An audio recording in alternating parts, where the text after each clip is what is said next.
ओम शिवा जय माता दी। पुनः स्वागत है आप सभी का।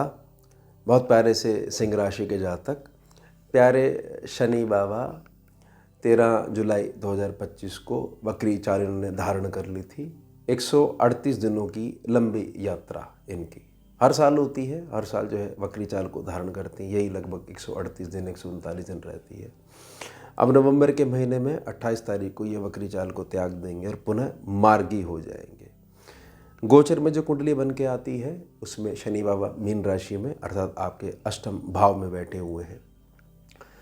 वक्री जो चाल है, वक्री जो काल है इनका, इसमें बहुत सारे सिंह राशि के जातक और बहुत सारे सिंह लगन के जातकों को बहुत बेनिफिट मिले और बहुत सारे जातकों को अत्यधिक संघर्ष देखने को मिला। अब जब ग्रह एक है तो दो प्रकार के प्रभाव आखिरकार क्यों देखने को मिले उसको समझते हैं। देखिए, स्कैनिंग विद्या स्पष्ट करती है शनि वक्री जब भी होंगे तो उनकी जो प्रमुख दृष्टियां हैं 3, 7 और 10 ये थोड़ी सी वीक हो जाएंगी। जहां शनि बैठे हुए हैं वहां के जो बेनिफिट दे रहे हैं वह थोड़े से वीक हो जाएंगे और सारा भार जो है अपने से एक भाव पीछे, जहां पर कुंभ राशि है, द्वादश दृष्टि आ जाएगी, बस उसको निखारने में लग जाएंगे। अब वहाँ राहु भी बैठे हुए हैं। राहु आपके लिए कुछ अचानक से कुछ इनकम देना चाह रहे हैं, कुछ छुपे बेनिफिट्स देना चाह रहे हैं, वो नहीं दे पा रहे हैं। क्यों नहीं दे पा रहे हैं? शनि की तीखी दृष्टि पड़ रही है। सब जगह से नज़र हटा के शनि केवल यहीं देख रहे हैं और यहाँ राहु बैठे हुए हैं। शनि पे किसका दबाव है? शनि के ऊपर है अतिचारी बृहस्पति का दबाव और शनि का दबाव है राहु के ऊपर। तो ये दो प्रकार के मार्ग निकल गए। कईयों के लिए बहुत ज़्यादा अच्छे वाला समय आ गया और कईयों के लिए अत्यधिक संघर्ष बढ़ गया। संघर्ष क्या कि हमारे हाथ में ना बेनिफिट आने वाला था, अनाउंसमेंट हो चुकी थी, आपको ये प्राइज़ मिलने वाला है। अचानक अनाउंसमेंट हुई कि भाई आपका नाम जो है वो कैंसिल कर दिया गया, दोबारा मेहनत करो। सारी चीज़ें स्पष्ट थी, समझ में नहीं आ रहा आखिरकार गड़बड़ कहाँ हुई। लास्ट मिनट तक हमारा ही नाम था, हमें चीज़ मिलने वाली थी। ये है थोड़ा सा शनि बाबा का। लेकिन फिर भी अब बहुत सारे बेनिफिट्स जो हैं वो मिलने वाले हैं। एक विषय से अलग मैं प्रार्थना कर रहा हूँ क्योंकि स्कैनिंग विद्या ऊर्जा पे काम करती है। शनि क्योंकि अष्टम भाव में मीन राशि में बैठे हुए हैं, अगले वर्ष होली से पहले यानी मार्च से पहले 2026 में फरवरी का महीना ऐसा रह सकता है आप सिंह राशि सिंह लगन के जातकों के लिए। ये एक विषय थोड़ा सा हम बैठे हुए थे साधना में तो आया, तो मैंने कहा आपसे प्रार्थना कर लूँ। ये इस विषय से थोड़ा सा अलग प्रार्थना कर रहा हूँ। कोई ना कोई आध्यात्मिक व्यक्ति के संपर्क में आपके आने के संकेत हैं। वह आपकी पूरी ज़िंदगी को 360 डिग्री टर्न करने के लिए ही आ रहा है।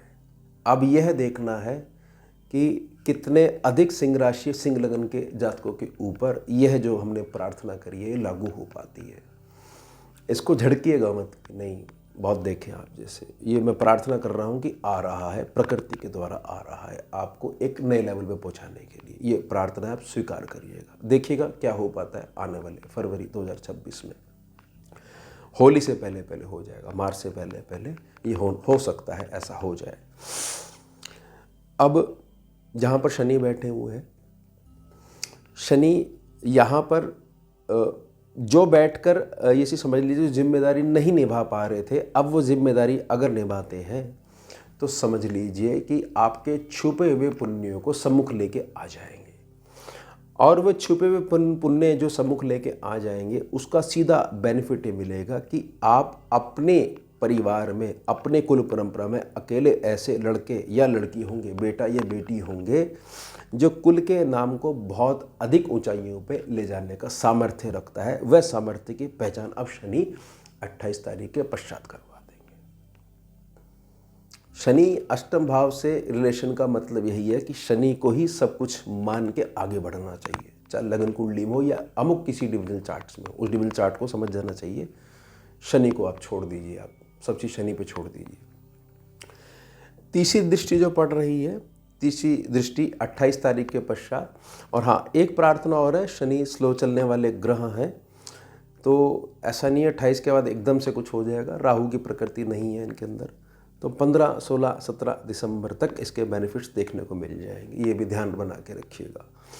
अब तीसरी दृष्टि जो पड़ रही है, तीसरी दृष्टि क्या करेगी, आपके कर्म क्षेत्र को आध्यात्मिक मदद के द्वारा आगे बढ़ाना शुरू कर देगी।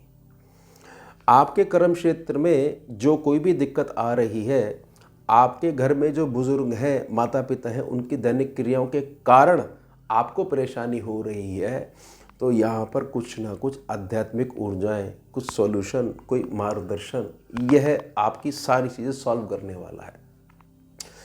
10वें सेक्शन से रिलेटेड कोई दिक्कत है तो उसका सॉल्यूशन आपका स्पिरिचुअल जगत से होकर ही जाएगा, और किसी प्रकार का जुगाड़ ठीक नहीं उसको कर सकता, इसको समझ लीजिएगा। कुछ भी हो सकता है, कोई सिंपल ये हो सकता है कि हमने कुछ नहीं करा जी, हनुमान चालीसा पढ़नी शुरू कर दी, हमारे कर्म क्षेत्र में बड़ा आराम है। तो ये नहीं कि कुछ हमने और कोई उपाय करा, अलग से उपाय करा, नहीं। तो उपाय केवल जो है आपका आध्यात्मिकता से ही रिलेटेड होगा। तो ये चीज़ें होने वाली है, वो क्या होगा वह 28 तारीख के पश्चात आपके सामने स्पष्ट होकर आने लग जाएगा।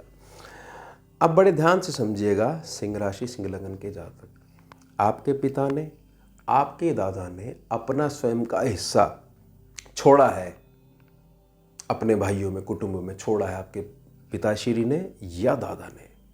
तो अब जो आपका जो स्वरूप है, इसमें 4 चांद लगने ही वाले हैं उस त्याग के कारण। बहुत सारी चीज़ें नज़रों के माध्यम से, ऊर्जाओं के माध्यम से, किए कराए मैली तंत्र विद्या के माध्यम से अगर आपको अभी तक परेशान करती आ रही थी, और जिसका कारण था कि गृहस्थी सुख नहीं है आपके पास, सब समाप्त होने वाली है। यह समाप्ति होने की दिशा में पहला चरण पड़ने वाला है। लेकिन शर्त वही है कि हाँ, हमारे साथ, हमारे परिवार में ये घटना हुई थी, हमने ये चीज़ छोड़ी थी, हमारे पिता ने छोड़ा था और कोई न्याय नहीं मिला हमारे को, तो भाई नहीं निकले, कुछ और निकल गए हमारे पिताश्री के, और अब हमारी बोलचाल इत्यादि सब बंद है। हमें लग रहा है कि हम जो है केवल पीड़ित वाला जीवन व्यतीत कर रहे हैं। सिंह राशि सिंह लगन, नहीं व्यतीत कर रही हो। अच्छे कर्मों का अच्छा परिणाम ही मिलता है, इस बात को ध्यान बना के रखिएगा। 10वीं दृष्टि जहाँ पड़ रही है, ये शुभ पंचम त्रिकोण भाव है, लेकिन यहाँ पर धनु राशि पड़ती है। धनु राशि का मूल क्या है कि दिमाग चलाते रहो, प्लानिंग बनाते रहो। हर एक राशि का एक एक मूल है। ये नहीं कि हम सिंह वाले हैं, 5 नंबर वाले हैं, हमें दूसरों से क्या, दूसरों से ये, क्योंकि वो प्रत्येक राशि आपके प्रत्येक सेक्शन में पड़ रही है। मूल क्लियर होगा तो बहुत अच्छे से अपनी कुंडली को स्वयं घर बैठे ठीक कर लोगे। इसलिए हमेशा मैं मूल के लिए प्रार्थना करता हूँ। आपकी संतान से रिलेटेड किसी भी क्षेत्र में अगर परेशानी आ रही है, उसके लिए आपको मार्ग नहीं मिल पा रहा है, ठीक है, कि हमें ये पता है कि दिल्ली जो है हमें जाना है, या अमुक शहर हमें जाना है, लेकिन उसका रास्ता जाता कहाँ से, डेस्टिनी तो हमारे को पता है, तो रोड क्लियर हो जाएगी 28 तारीख को। देखिए ये वाला रास्ता बिल्कुल सीधा जा रहा है, बताने वाला अपने आप आ जाएगा। तो बताने वाला जो आएगा, ये चीज़ समझ लीजिए कि जो फरवरी के बाद जो शुरू में प्रार्थना करी गई थी, उसके आसार बनने शुरू हो जाएंगे। और संतान की हेल्थ से रिलेटेड अगर जो है जुलाई के महीने से ही आप परेशान चल रहे हो कि बहुत सारे टेस्ट भी हो रहे हैं, कुछ क्लियर नहीं हो रहा है, और मतलब ये चीज़ समझ लीजिए कि हाथ में कुछ चीज़ आ ही नहीं रही है क्लियर होके, तो वहाँ पर अब ये जो 10वीं दृष्टि पड़ रही है शनि की, बड़ी जिम्मेदारी के साथ मैं प्रार्थना कर रहा हूँ, बहुत सारे नए मार्गों को सम्मुख लेके आने वाली है। समय धीरे धीरे बदल रहा है और भाग्य परिवर्तन हो रहा है। अब थोड़ा सा हमारे को राहु पे ध्यान देना है, जो कि 28 तारीख के बाद शनि की वक्री दृष्टि से आज़ाद हो जाएंगे। बेनिफिट तो देंगे, लेकिन गड़बड़ करवा सकते हैं। गड़बड़ में क्या करवा सकते हैं कि अभी हमारे रिश्ते इत्यादि की बात चल रही है, तो कुछ ना कुछ हमारे मुख से ऐसा निकलवा दें। आजकल है ना कि फ़ोन पे इत्यादि पे बातचीत पहले ही होने लग जाती है, नहीं होनी चाहिए वैसे तो, उसके भी अपने फ़ायदे हैं नहीं होने के, और होने के भी बड़े अपने फ़ायदे हैं। वहाँ से हमारे मुख से कुछ ऐसा निकल जाए कि वो जो अच्छा वाला रिश्ता बन रहा था गृहस्थी सुख की तरफ, वो बिगड़ जाए। ध्यान बना के रखिएगा, ये राहु कुछ गड़बड़ कर सकता है। दूसरा क्या कर सकता है कि बहुत तेज़ी से अपनी मित्र मंडली से आपको अलग करवा सकता है, आपकी बहुत अत्यधिक स्पष्टवादिता के कारण। थोड़ा सा घूंट पीने आने चाहिए, शनि ये सिखाने का प्रयास कर रहे हैं। राहु के ऊपर जब तक के दवा बना के रखे थे तो हुआ सिस्टम, अलग होते राहु तो फिर वो तेज़ी से काम करता है। राहु 4 चीज़ें अच्छी करता है, 40 बिगड़वा देता है। तो हमारे को 4 की वजह से 40 जो है उनको छोड़ देते हैं हम, और शनि को इग्नोर करके राहु को प्रथम रख देते हैं। यह है इस युग की माया। शनि को नहीं समझ पाए और राहु को हमेशा आगे करते हैं। सब विद्वान लोग जो है राहु को आगे करो, राहु ऐसा कर देता है, राहु ऐसा कर देता है। तो 4 और 40 का भेद नहीं समझ पाते लोग। जो समझ पाते हैं वो शनि को प्राथमिकता देते हैं। अब हर साल शनि वक्री चाल में होते हैं, पुनः मार्गी होते हैं। हर साल इनका होना ही होना है। 138 दिन इस साल, अगले साल 139 दिन, पिछले वर्ष 139 दिन थे। तो हमें क्या करना चाहिए? हर बार वही विद्वानों के चक्कर लगाइए, बैठिए, अब क्या कह रहे ग्रह, अब क्या कह रहे नहीं। शनि का मूल समझ लीजिए। कैसा भी टेढ़ा शनि हो, बिगड़ा हुआ शनि हो, दबा हुआ शनि हो, आपके लिए आशीर्वाद देगा ही देगा। क्या? आज का दिन जैसा भी गया महादेव की कृपा से बड़ा अच्छा गया। कल का दिन और भी अधिक बेहतर जाए, इसके लिए मैं प्रयासरत हूँ। यह केवल एक भावना, यह केवल एक सोच ही बता देती है कि कुंडली देखने की आवश्यकता नहीं है। आपके व्यवहार से प्रकट हो रहा है कि आपके शनि आपने अपने व्यवहार से अच्छे करे हुए हैं। समझे? ये नहीं कि कुंडली में शनि कहाँ बैठा है, डिविजन चार्ट में कहाँ बैठा है। हस्तरेखा के माध्यम से शनि का पता लगाइए। एक व्यवहार से भी पता लग जाता है कि जातक कितना अधिक मैच्योरिटी के साथ अपना जीवन व्यतीत कर रहा है। इसको तो बेनिफिट मिलने तय है, अटल है, क्योंकि इसकी सोच बड़ी सकारात्मकता वाली है। तो ये थोड़ा सा ध्यान बना के अगर रखते हो ग्रहों के मूल का, तो विषय भी थोड़ा असली ध्यान से समझ में आ जाता है, सरलता समझ में आ जाता है, और हमें करना क्या है वह क्लियर होने लग जाता है। तो यह हो गया हमारा उत्तम विषय। मिलते हैं आपसे अगले भाग में नए विषय के साथ। जुड़िए और जोड़िए। हम शिवा। जय माता दी।